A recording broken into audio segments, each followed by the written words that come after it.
Jambo msikilizaji popote ulipo, hapa studio ni mimi wako Hassan Mohamed Ali. Kuna taarifa zimetufikia hivi punde kutoka kwa ikulu ya rais. Inasemekana ya kwamba uwanja wa Raila Amolo Odinga Stadium utafunguliwa mnamo mwaka kesho. Tarehe haijatajwa, na imesemekana kwenye barua hii kwamba kutakuwa na ng'ombe 5,775 ambao watachinjwa siku hiyo, na kutakuwa na mbuzi 6,870 huku kondoo wakichinjwa 770.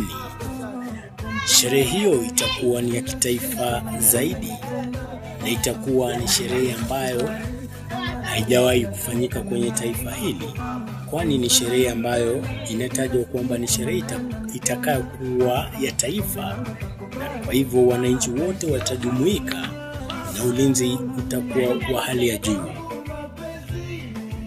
Kulingana na msemaji wa rais, inasemekana siku hiyo hakuna atakaye kuzuia kuingia kwenye uwanja huu, kwani itakuwa ni mara yako ya kwanza kuingia na mara labda ya mwisho kuingia bila kulipa, kulingana na ripoti ambazo tunazipata studioni. Kwa hivyo popote ulipo, iwapo utaweza kufika Nairobi, utaweza kuwa unajumuika kwa sherehe hizo moja kwa moja na kukula kadiri ya uwezo wako, kwani chakula zitakuwa kila aina na zitakuwa kila kona ya uwanja huu. Itakuwa ni sherehe ambayo itapeperushwa na picha ya Mheshimiwa Raila Amolo Odinga siku hiyo,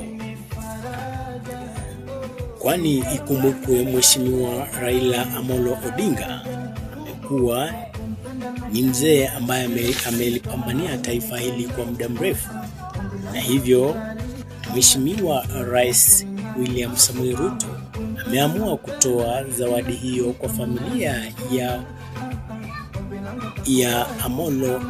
Raila Amolo Odinga kama zawadi ya kipekee, kwani itahitanishwa na jina lake, na huku kuna picha ambazo zitawekwa kando wa uwanja huu, picha za Mheshimiwa Raila Amolo Odinga.